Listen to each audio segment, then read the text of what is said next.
네, 2박 3일에 걸친 평양 남북 정상회담이 막을 내렸습니다. 한반도 평화를 향해 한 발 더 다가섰지만 북미 비핵화 협상 그리고 종전 선언까지 풀어야 할 과제도 여전히 만만치 않습니다. 네, 남북 정상회담이 남긴 성과와 한반도의 정세를 이물출 경남대 극동문제연구소 교수, 박원곤 한동대 국제관계학 교수와 짚어보겠습니다. 두 분 안녕하십니까? 네, 안녕하세요. 오셨습니까? 정말 정신이 없었던 3일이었고 너무 들떴던 3일이었는데 이제 좀 저희가 차분하게 정리를 해야 될 시간이 왔습니다. 간단하진 않겠지만 간단하게 총평 한번 해주시고 이야기 시작하시죠. 남북 관계에서 뭐 새로운 역사를 쓴 건 분명하고요. 예. 사실 그 가장 어려운 그 난관들을 이번 회담에서 넘은 것 같아요. 그게 이제 비핵화도 있고 또 이 한반도에서 더 이상 전쟁이 발생하지 않도록 여러 가지 장치들을 이번에 이제 합의한 부분들, 예. 군사 합의서죠. 이런 부분들은 정말 의미가 있는 것 같고요. 그런데 이제 제가 사실 가장 큰 성과라고 할 수 있는 부분은 남북한 두 정상이 전례 없는 우정을 다진 부분이라고 봅니다. 예. 이 우정을 다졌다는 이 부분은 사실 어느 안전장치보다도 가장 중요한 거다. 예를 들면 군사적 신뢰 구축 조치가 또 뭐 중간에서 또 차질을 빚을 수도 있고, 예. 비핵화도 차질을 빚을 수도 있지만 다시 이걸 해결할 수 있는 중요한 기제가 두 정상 간의 신뢰 관계라고 보거든요. 특히 이 상호 존중하고 배려하는 이런 관계가 갖는 힘, 예. 그죠? 이게 굉장히 크다. 아마 비핵화 프로세스라든지 또 군사적 신뢰 구축 과정에서 저는 또 새로운 고비가 또 나타날 거라고 봅니다. 예. 분명히 나타날 겁니다. 그렇지만 또 낙관적으로 볼 수 있는 근거는 두 정상 간의 이 쌓아놓은 신뢰 관계, 또 상호 존중하고 배려하는 어떤 이런 부분들, 이 부분이 또 다른 고비를 넘을 수 있는 또 힘이 될 거다. 그렇게 저는 평가를 합니다. 알겠습니다. 박 교수님도 총평해 주시죠. 18일 날 문재인 대통령이 이제 북한으로 가면서 한 예. 얘기가 이번 회담의 가장 큰 목적은 지금 교착 상태에 있는 북미 대화를 재개하는 것이다. 그것이 뭐 그 외에도 두세 가지 목적을 얘기를 했습니다만 마지막에 대통령이 직접 밝힌 목표는 그거였습니다. 그 측면에서 봤으면 이번 회담은 성공한 것이죠. 예. 물론 아직 미국이 대화 재개 의지를 분명히 밝혔고 또 북한을 초청하는 형태로 지금 얘기를 하고 있어서 아직은 이제 북한이 답은 하지 않았습니다만 저는 북한이 답을 할 가능성이 매우 크다. 이제 결국은 북미 대화가 이제 비핵화 대화가 다시 재개될 가능성이 큰 상황이면 이번 어쨌든 회담의 가장 큰 목표는 성취한 것이다라고 판단이 됩니다. 알겠습니다. 총평이 끝났으니까요. 본격적인 이야기를 해보겠습니다. 의제 관련 부분보다 일단은 저희에게 가장 기억에 남는 건 역시 백두산이 아닐까 싶습니다. 천지에서의 이 대통령 내외 김정은 위원장 그리고 리설주 여사 이 네 분의 모습을 보면서 어떻게 생각하셨는지 많이 말씀을 하셨겠지만 다시 한번 좀 정리해 주시죠. 백두산이 갖는 또 상징성을 언급하지 않을 수 없는데요. 예. 이 백두산은 북한 입장에서는 이제 성스러운 산이죠. 성산. 물론 우리에게도 성산이긴 하지만 그리고 혁명의 성지고 백두산 과거 김정은 위원장이 중요한 결단을 할 때 늘 백두산에 갔어요. 최측근을 데리고 백두산에 가서 중요한 결단을 하고 왔거든요. 예. 이번에는 이제 우리 대통령과 함께 가서 사실은 중요한 또 다른 결단을 했다. 저는 그렇게 보거든요. 김정은 위원장이 집권한 지가 지금 7년 차인데 7년 중에 굉장히 많은 일들이 일어났어요. 예.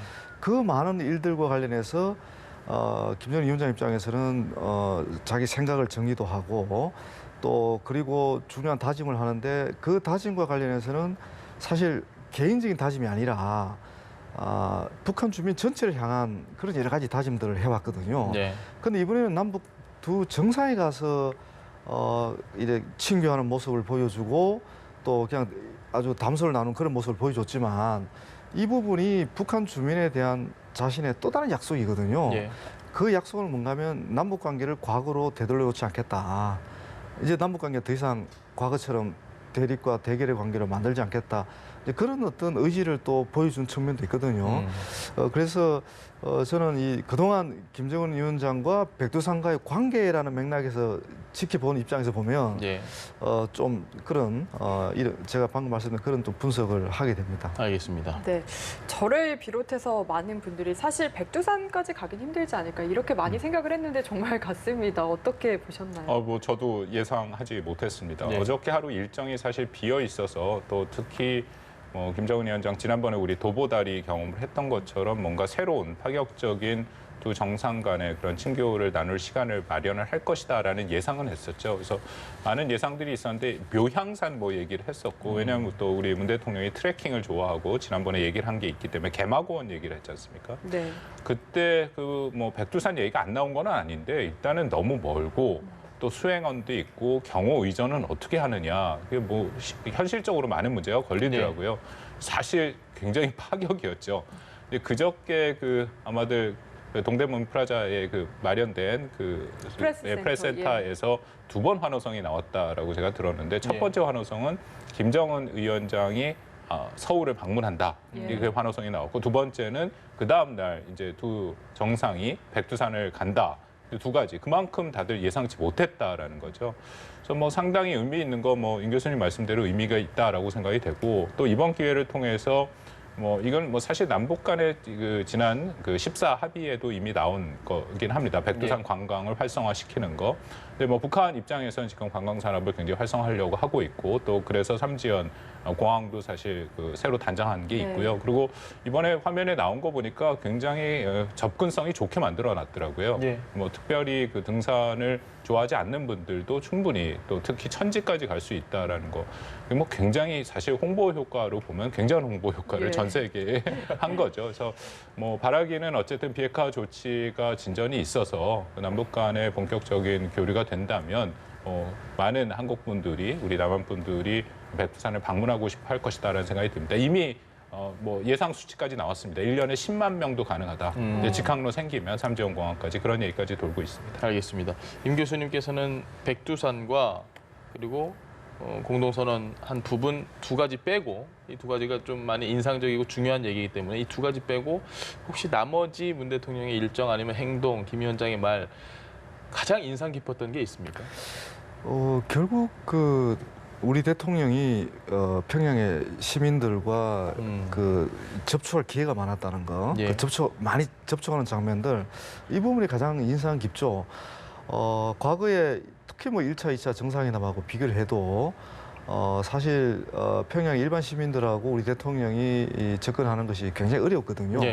그런데 이번에는 거의 저렇게 15만 명이 지켜보는 가운데서 연설을 했는데 그 연설 내용도 사실은 어떻게 보면 굉장히 파격적인 겁니다. 핵 무기와 핵 위협이 없는 한반도를 함께 만들자, 평화의 한반도 만들자. 핵 무기가 없는 한반도 그런 표현은 사실 굉장히 이전 같았으면 허용되지 않을 그런 표현들이거든요. 그런 맥락에서 저는 가장 인상 깊게 본 장면이었습니다. 박 교수님은 어떤 장면이 좀? 저는 의외의 장면 두 가지인데 혹시 보셨는지 모르겠습니다. 첫 번째 장면은 뭐였냐면 이게 아마 삼지연 공항에 내렸을 때 북한 환영 인파들에서 우리 문 대통령이 계속 다가가서 악수를 했지 않습니까? 그 뒤에 김정은 위원장이 서 있다 이렇게 쿡 찌르는 거 혹시 보셨습니까? 이렇게 시간이 없으니 그만 가자. 그게 굉장히 상징적인 의미가 있죠. 아까 임 교수님 말씀하신 거 그만큼 두 정상 간에 기본적인 신뢰가 있다는 겁니다. 이게 외교적으로 굉장히 결례거든요. 옆을 찌른다라는 거는. 그럼에도 이제 시간이 그렇고 하니까 가자라는 거고 또 하나는 대동강 수산물 시장에서 혹시 보셨는지 모르겠는데 북한 주민들, 평양 주민들이 있는데 방에 있는데 문 대통령이 들어가다가 들어가면서 이렇게 늘 하던 식으로 이렇게 90도 인사 이번 유명해졌습니다만 인사를 했더니 옆에서 김정은 위원장이 따라서 목례를 했습니다. 그 장면이 일부 방송에서는 나오긴 했습니다. 저 장면인데요. 저렇게 들어가는 입구에서 문 대통령의 고개를 숙이니까 김정은 위원장이 멋모르고 같이 고개를 숙이는 그런 장면이 있었거든요. 저는 이 문 대통령의 90도 인사라는 게 단순히 인사만이 아니라 굉장히 큰 의미가 있다라고 생각이 됩니다. 왜냐하면 북한 주민으로서는 이른바 최고 존엄, 최고 지도자가 이런 모습을, 겸손한 모습을 본 걸 보지 못했거든요. 그리고 알게 모르게 김정은 위원장이 그렇게 따라 했다라는 거는 앞으로도 이게 뭐 문 대통령과 우리 자유민주주의 체제에서 선출된 이런 지도자상이 뭐 김정은 위원장도 그것에 점점 익숙해진다면 서로 간의 체제의 그런 어떤 상이점을 좀 극복하고 또 북한도 조금 더 국제사회에 적응할 수 있는 체제로 변화의 가능성을 열었다. 저는 그런 의미에서 저 장면을 좀 의미 있게 봤습니다. 네. 상당히 중요한 말씀을 우리 박 교수님이 하셨어요. 예. 지난 4월 27일 그 판문점 그 회담 장면들도 보면 우리 하는 거하고 좀 비슷하다 그런 느낌들을 받을 수 있는 그런 행동들을 많이 했거든요. 예. 그러니까 우리가 북한식으로 따라하는 게 아니라 지금 김정은 위원장이 그 문재인 대통령식의 어떤 예의라든지 배려하는 모습, 존중하는 모습을 지금 따라하고 있다고 저는 보거든요. 네. 사실 저는 4월 27일 그 판문점 정상회담 때 그런 모습을 봤기 때문에 이게 그 이번 한 차례에 그치는 건가? 뭐 일시적인 연출인가 이렇게 생각했는데 예. 이번에 아주 2박 3일이라는 더 긴 기간 동안 함께하는 장면들을 저도 꼼꼼히 지켜보면서 이게 정말 문재인 대통령을 이렇게 상당히 따라가고 있구나 그런 느낌도 받고요. 그리고 지금 그 북한 매체도 공식적으로 계속 얘기를 하지만 평화 번영이라는 용어를 계속 쓰잖아요. 네. 이 평화 번영이라는 것은 사실 문재인 정부의 핵심 그 대북 정책의 슬로건이거든요. 네. 평화 번영의 한반도. 그게 이제 그 대북 정책의 핵심 내용인데 북한이 그 용어를 계속 지금 반복해서 쓰고 있는 거예요. 지금 남북한 정상이 만들고자 하는 이 한반도의 미래의 목표가 결국 평화와 번영이라는 것을 지금 말해주는 거고 그 생각이 지금 목표가 일치하고 있다는 거거든요. 예. 지금 이건 굉장히 의미가 있는 겁니다. 그래서 제가 앞서 먼저 말씀드렸지만 상호 존중하고 배려하는 이런 행동이 지속되는 한 예. 아마 약간의 우여곡절이 있을지 몰라도 남북 관계는 굉장히 긍정적으로 발전할 가능성이 높다. 이게 토대가 돼서 결국 비핵화도 진전될 수밖에 없다. 이렇게 이제 보는 것이죠. 그래 보통 우리가 비핵화 얘기하면 북미 간에 다뤄질 의제인 거는 예. 분명하지만 북한도 그렇고 미국도 그렇고 비핵화를 좀 할 수밖에 없는 그런 동기부여는 결국 우리 쪽에서 하는 거라는 해석을 할 수가 있는 거거든요. 그래서 남북 관계를 획기적으로 발전시키면 이게 비핵화를 견인하는 그런 효과를 가져올 가능성이 굉장히 높다. 그렇게 저는 분석을 합니다. 알겠습니다. 저는 좀 비슷한 부분인데요. 문재인 대통령이 처음에 순환공항에 도착을 해서 인사를 하지 않습니까? 이렇게 허리를 숙여서 인사를 하는 걸 보고 저건 편집이 되겠구나. 북한에서는. 근데 북한에서도 그 모습을 그대로 보여줬다는 건 이건 좀 큰 의미가 있는 것 같아요. 저는 이게 굉장히 인상에 남았거든요. 이건 어떻게 좀 해석하십니까? 그렇습니다. 뭐 이른바 문재인 효과라는 것이 나타날 가능성이 있다라고 좀 조심스럽게 예측을 하는데요. 예. 이 뭐 어쨌든 평양이라는 곳이 뭐 특수한 곳은 확실합니다. 평양 시민은 정말 특별 시민이라서 평양이 북한을 대표하진 않죠. 그럼에도 15만 명이 모였다라는 게 지금 평양 인구를 한 250만에 300만으로 생각한다면 한 10명에서 한 12명 중에 한 명이 모였다라는 거고 이게 구전이 돼서 굉장히 빠르게 얘기가 되지 않습니까? 네.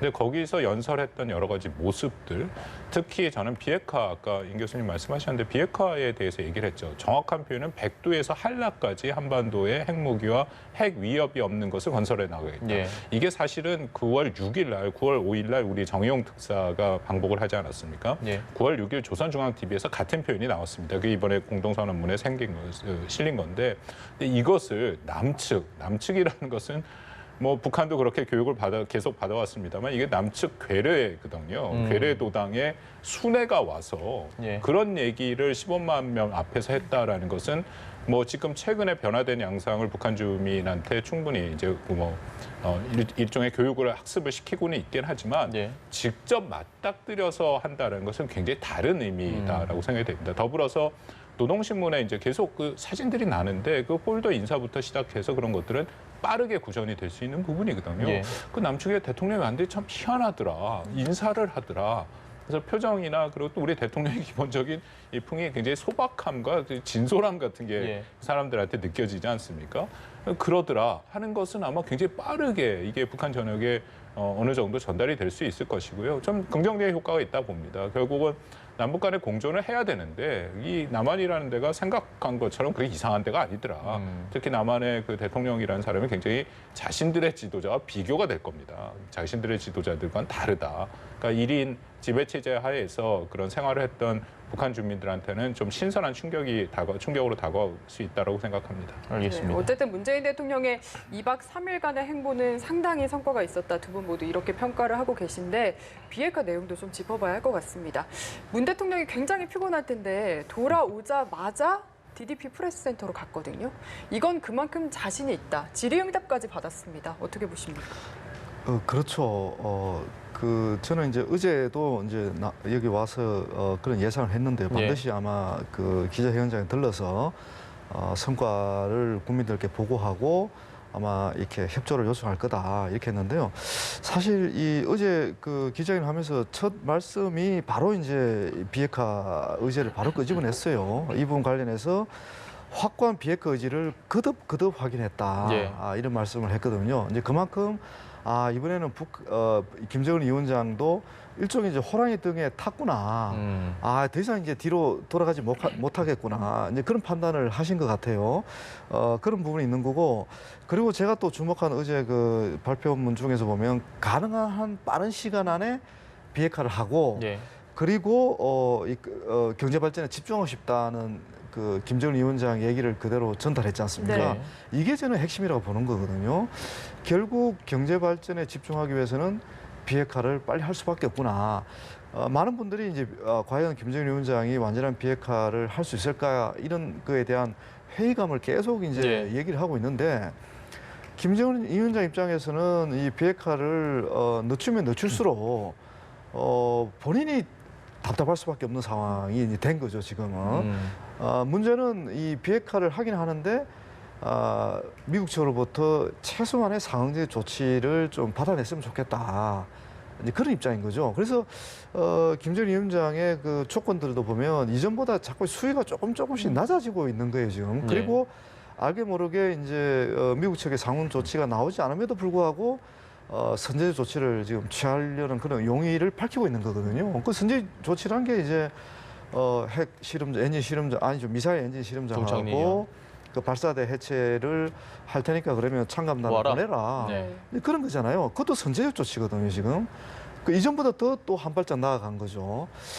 그런 부분들을 이제 그 보면서 우리 대통령의 이제 또 어깨가 무거운 것이 이렇게 선제적으로 뭔가 이제 진정성을 보여주고 있는데 미국도 상응하는 그런 조치만 보여주면 정말 빠른 속도로 나갈 것 같은데 미국 입장이 이제 계속 아직까지는 뭐 트럼프 대통령도 긍정적인 메시지를 보내고 있긴 하지만 본질적으로 회담이 아직 진전이 안 되고 있잖아요. 그죠? 네.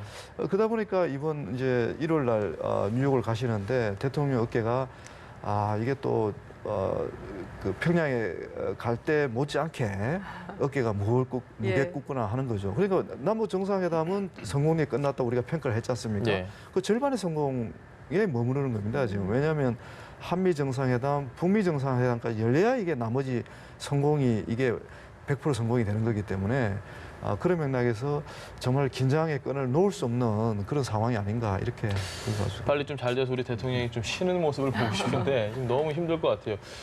교수님께서 보시기에는 이 비핵화 관련해서 비슷한 생각이신 부분도 있을 거고 좀 혹시 아쉬운 부분이 있다면 좀 어떤 부분들이 있을까요?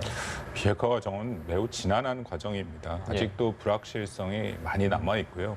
그리고 이번 그 공동 합의문, 공동 성명에만 나온 내용을 보면은 사실은 일차적으로 미국이 이걸 과연 받을 수 있을까 하는 의구심이 들었습니다. 예. 왜냐하면 일단 내용 자체 첫 번째가 동창리 엔진 시험장 얘기를 했는데 이거는 이미 6월 12일 날 트럼프 대통령이 북미 정상회담 이후 기자회견에서 얘기를 했습니다. 그것도 예. 현재 진행형으로 얘기를 했거든요. 디스트로잉 하고 있다라고 얘기를 하고 있어서 뭐 미국 입장에서는 새로운 건 아니죠. 이제 다만 거기에 유관국 전문가들의 참관, 이제 이게 검증이냐 인스펙션이냐 사찰이냐 뭐 그런 문제가 있는데 예. 어쨌든 이거는 전 진전된 거라고 봅니다. 이게 미국의 입장에서는 굉장히 민감하거든요. 예. 왜냐하면 풍계리 핵실험장 폐쇄를 그때 했지 않습니까? 북한은 나름대로 선제적인 조치라고 했지만 이것이 검증이 안 됐죠. 멀찌감치만 봤기 때문에 과연 정말 이것이 우리가 얘기하는 폐기인지 그냥 단순히 셧다운 폐쇄인지를 확인이 안 된다. 그게 미국의 주된 이제 그런 어떤 비판의 의견이었는데 이번에 동창리 같은 경우에는 참관단이 와서 사실 눈으로 볼 수가 있습니다. 네. 이번에 돌출된 구조물이기 때문에 시설이기 때문에 이거를 해체가 아니라 완전히 그것을 폐기하는지 안 하는지 여부가 확인이 된다라는 거죠. 그러면 만약 그게 이제 원래 예정대로 실행이 된다면 처음으로 북한이 의미 있는 검증이 되는 비핵화 조치를 한 것이고 미국 입장에서는 상당히 어떤 북한의 조치로서 진정성 있는 조치로 받아들일 수가 있다라는 거죠. 근데 문제는 이제 두 번째 항 이미 많이 얘기를 했습니다만 이게 조건이 취하면 상응 조치를 취하면 영변 핵시설의 영구적 폐기와 같은 추가적인 조치를 하겠다라는 네. 거였는데 글쎄요, 제가 이해하기로는 우리 정부가 중재안을 갖고 갈 때 이 영변 핵시설에 대해서 먼저 북한이 조금 영변 핵시설이 원래 굉장히 큽니다. 390동이나 있기 때문에 전체는 아니더라도 그중에 핵심 일부라도. 시설에 대해서 일부를 폐기 조치를 하면 그것에 따라 종전선언을 하겠다, 그렇게 유도를 하겠다라고 제가 이해를 했는데 선후 관계 바뀐 거죠. 네. 아마 이거는 북한이 받아들일 수 없다라고 얘기를 한 것 같습니다. 이제 문제는 현재 이런 상황이고 과연 미국이 이것을 어떻게 받을 것인가? 저는 일단 1차적으로 대화가 재개된 제 가능성이 매우 높다라는 데에는 분명히 성취가 있다라고 네. 봅니다. 근데 다시는 그 대화의 그런 기존의 틀이 이전과는 다른 형식으로 진행이 되겠죠. 스티브 비건이 대북 정책 특별 대표가 비인에서 만난다라고 얘기를 했거든요. 네. 그 의미는 아주 분명합니다. 미국 입장에서는 지금 여러 가지 긍정적인 메시지가 미국한테 전달되고 있는데 스티브 비건이 아마 최선의 이제 부상이 나올 텐데 물어보겠다는 거죠. 직접 확인해 보겠다. 정말 여기 지금 얘기되는 거 어떤 형식으로 어떤 식으로 할 것이냐. 만약 영변의 완전한 폐쇄 이건 검증을 동반한 것인데 그러면 어떤 식으로 390동을 정말 할 것이냐, 하면 언제 할 것이냐, 이제 그런 것들의 논의가 되겠죠. 만약에 특히 영변의 핵 시설에 대해서는 미국이 굉장히 민감합니다. 그래서 정말 북한의 진정성 있는 그런 의도가 있다라면은 이제 문제가 잘 풀리는 건데 만약 상응 조치라는 것이 또 핵심이긴 하죠. 그 상응 조치라는 것이 우리가 이제 종전선언이라고 생각하는데 그 이상의 뭔가를 다시 북한이 또 얘기를 하기 시작한다면은 회담 자체가 쉽지 않을 가능성도 있다고 생각이 됩니다. 미국은 지금 핵 사찰에 대한 이야기를 계속 하더라고요. 트럼프 대통령도 그렇고 국무부에서도 그러고 이건 의도가 있는 걸까요? 아니면 어떤 우리가 모르는 어떤 합의 내용이 있는 걸까요? 사실 이제 이게 참관이라는 이제 용어를 북한은 썼는데 예. 이게 이제 원래 사찰이라는 거, 이제 참관은 가서 그냥 보는 거예요, 그냥 예. 보는 거고 사찰의 정확한 의미는 어느 정도 이제 핵 신고서가 먼저 제출이 되면 요 신고서가 얼마나 진실한지, 얼마나 이제 정직하게 신고한 건지 이거를 이제 확인하는 과정을 거치는 거거든요. 조금 차이가 있네요. 인스펙션이 예. 그런 인스펙션이 있는데 북한은 스스로 미사일 관련된 시설을 해체를 하고 이 전문가들이 와서 이게 제대로 해체된 건지를 한번 확인해 봐라. 예. 그것도 사실 엄밀히 그것도 좀 넓게 보면 그것도 사찰이죠. 이제 그런 과정 이제 사찰을 거치면서 이제 검증이 되는 거죠. 아, 이게 정말로 원래 약속했던 대로 이행되고 있구나. 그걸 이제 검증하게 되는 거죠. 근데 이제 지금 북한은 미국이 요구하는 이른바 FFVD라는 예. 표현 아시죠? 최종적으로 완전히 검증된 비핵화. 예. 이 부분에 좀 주목하면서 미국의 목표를 지금 맞춰주는 게 아닌가. 그러니까 최종적으로 완전히 검증에 좀 더 이렇게 초점을 맞춘 비핵화를 하겠다는 의지를 우리한테 밝힌 게 아닌가 이런 생각이 들거든요. 물론 우리한테 밝혔다는 게 결국 이제 미국하고도 협의가 되겠지만, 예. 그리고 이제 영구적인 폐쇄라는 표현은 그건 사실 이제 불가역적인 폐쇄라는 표현하고 저는 동일한 표현으로 봅니다. 영구적이라는 게 되돌릴 수 없게. 되돌릴 수 없는 거잖아요. 그러니까 북한은 이 영구적인 불가역적이라는 표현이 좀 자존심을 상하는 표현이다. 맞듣지 않네요, 북한 이거 입장에서는. 꼭 굴복하는 식으로 예. 비핵화를 받아들이는 그런 느낌을 주기 때문에 불가역적인 표현은 못 받아들이겠다고 했고, 사실 미국도 그걸 어느 정도 수용한 겁니다. 그래서 최종적으로 완전히 검증된 비핵화라는 표현을 쓴 것도 미국은 나름대로 북한의 입장을 조금은 배려했다고 보는 거거든요. 지금 이게 약간의 진전된 표현입니다. 그래서 이번에 참관이라든지 영구적 그 폐쇄 이런 표현을 쓴 것은 미국이 지금 계속 주장하고 있는 FFVD라는 그 개념에 어느 정도 부합되게 지금 만들어줬다. 저는 그렇게 봅니다. 그게 이제 최종적으로 또 비엔나에서 실무회담, 북미 간의 실무회담이라든지 또 뭐 폼페오 방북이라든지 네. 이런 걸 통해서 확연되겠죠, 그죠?